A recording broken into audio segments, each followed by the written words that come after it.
বাংলাদেশ জাতীয়তাবাদী শ্রমিক দল সাগরিকা বিশেষ শিল্পাঞ্চল আয়োজিত শহীদ রাষ্ট্রপতি জিয়াউর রহমানের ৪৪তম শাহাদাত বার্ষিকী উপলক্ষে দোয়া ও মিলাদ মাহফিলের ও তবারক বিতরণের আয়োজন করা হয়েছে। উক্ত মিলাদ ও দোয়া মাহফিলে প্রধান অতিথি হিসেবে উপস্থিত ছিলেন চট্টগ্রাম মহানগর শ্রমিক দলের সভাপতি পদপ্রার্থী নজরুল ইসলাম মিয়াজি।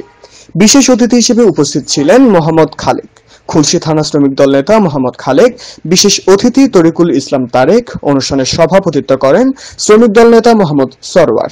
সঞ্চালনায় ছিলেন শ্রমিক দল নেতা মোহাম্মদ রাসেল।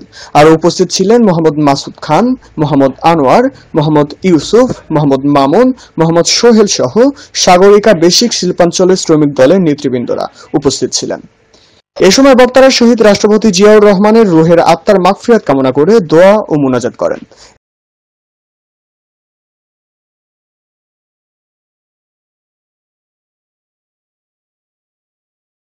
আজকে যে উন্নয়ন হয়েছে, এই উন্নয়নে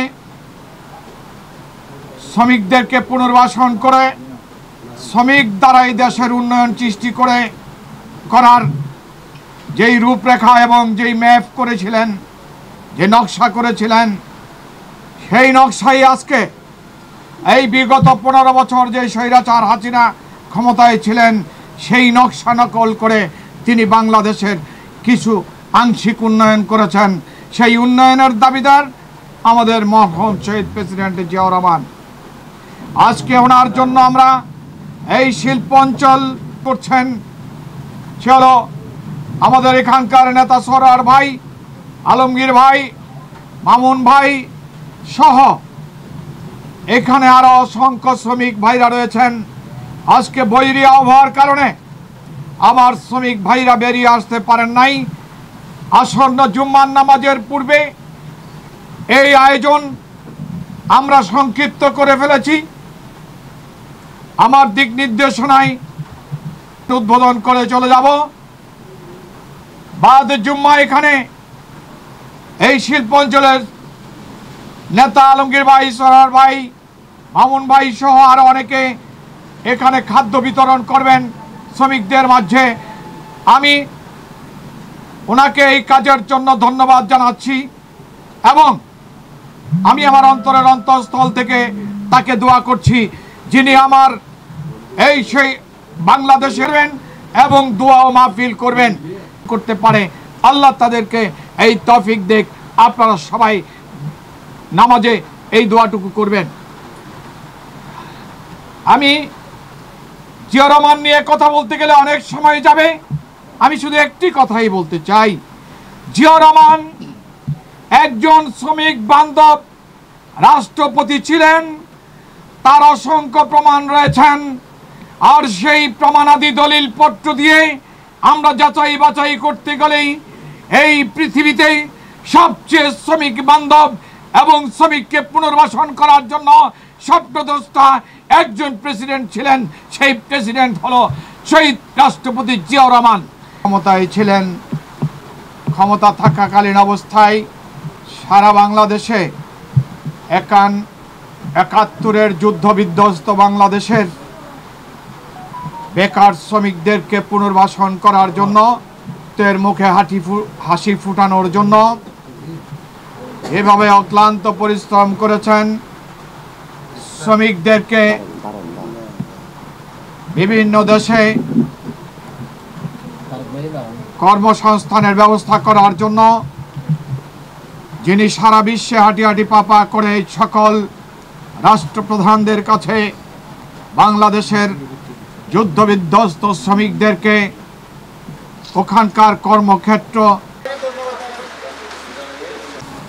সাগরিকা শিল্পাঞ্চল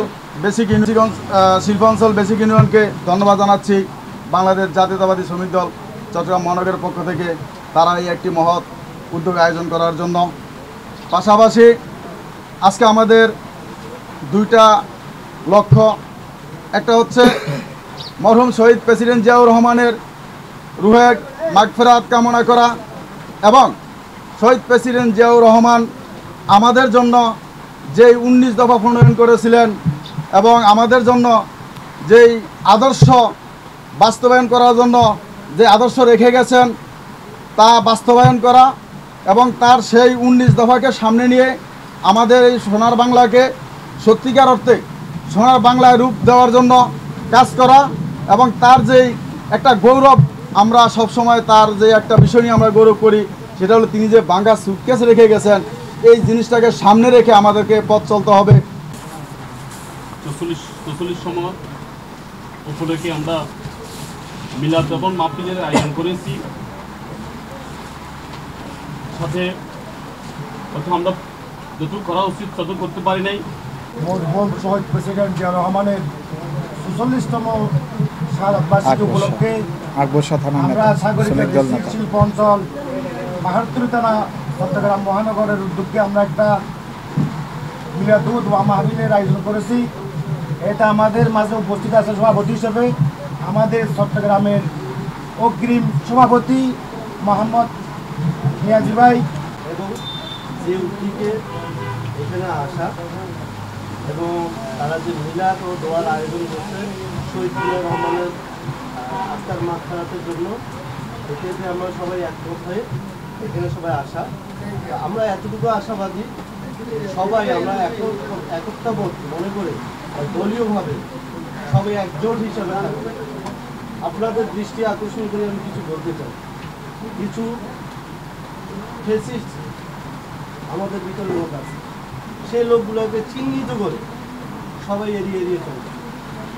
আপনাদের প্রতি সবার প্রতি আকুল আবেদন থাকবে কেন আমরা চাই এই আমাদের সংগঠনটা শক্তি এবং মজবুত হোক।